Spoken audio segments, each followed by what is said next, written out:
Now, I don't know about you, but I'm fed up of virtue signalling celebrities jumping onto the bandwagon of concern.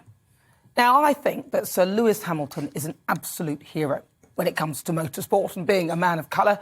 That face hasn't been cancelled yet, I'm just checking. I can still say that. Things change from day to day. But what I cannot contend with is when these people jump on a bandwagon of concern whilst even unknowingly being a total hypocrite. Let's start with some old school stuff. Black Lives Matter. When a load of people decided to show their affinity with this far-left extreme Marxist pressure group who wanted to defund the police, they took the knee to show their support. I mean, even the name is wrong and divisive. My guide for determining that, if you can't say White Lives Matter without it coming off as racist, then the same is true for the phrase Black Lives Matter. A load of well-meaning celebrities decided to turn their Twitter image to a black square, and the knee found its way into sport, and in particular, football. Players got down on a bended knee, bananas were thrown at them on the pitches, and people booed. The authorities, the people who could really make a difference, stayed silent, and nothing really happened.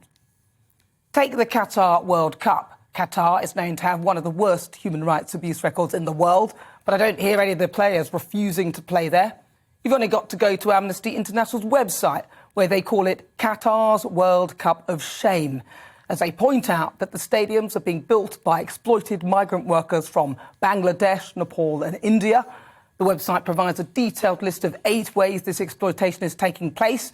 Then people like Gary Lineker, who have apparently taken in a refugee, he has clearly objected to the human rights abuses, but he says he still has to go and report on it.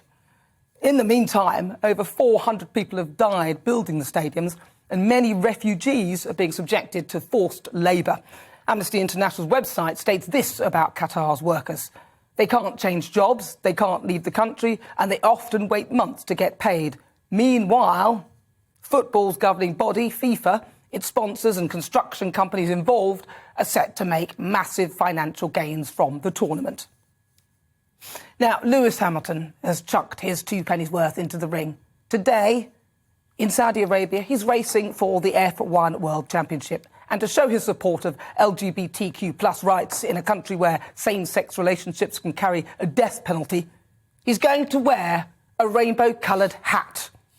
Sorry, no, a helmet. Great. That'll help. In the meantime, his Mercedes team's new sponsor is Kingspan, the industrial cladding manufacturer, which has been implicated in the Grenfell Tower fire inquiry. Now, Lewis has in the past Instagrammed his support for the Grenfell survivors.